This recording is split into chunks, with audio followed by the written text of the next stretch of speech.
अन्नपूर्णा अन्न हे पूर्ण ब्रह्म या चॅनलमध्ये तुमचं सर्वांचं हार्दिक स्वागत. नमस्कार. आज बनवूया मँगो पासून काजू कतली. काजू ना मिक्सर मधून बारीक करून घ्यायचे.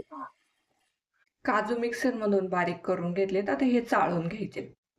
चाळल्यामुळे ना जो काजूचा मोठा भाग आहे ना तो वरती राहील. पूर्ण एक कप भरून भरले, थोडस राहिले फक्त. अर्धी कपाला थोडीशी कमी साखर घेतली, तेवढंच पाणी घेतले. असं मिक्स करीत राहायचं.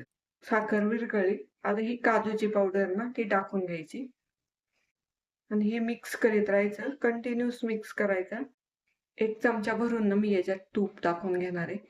हे ना असं सोडायचं नाही, कंटिन्यूस मिक्स करीत राहायचं. आणि कलर पण चेंज होत चाललाय याचा. वेलची पावडर टाकून घ्यायची. आता ना याचा गोळा बनायला लागलाय. आता हे मँगोचा ना पल्प काढून टाकलेला टाकून घ्यायचा, मिक्स करायचं.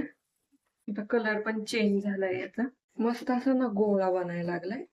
ह्या मिश्रणाला ना तूप सुटायला लागले आणि हे तयार झाले. आता गॅस बंद करू. याच्या ना वड्या पाडून घ्यायच्यात. आता मी ना एक बटर पेपर घेतलाय आणि त्याला तूप लावून घेतले. आता हे काजूचं मिश्रण ना त्याच्यावर टाकून घ्यायचे आणि हे ना थोडस असं मिक्स करून घ्यायचं.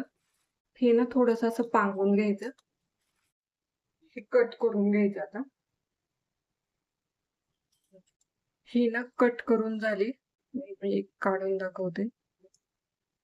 अशी मस्त झाली तयार.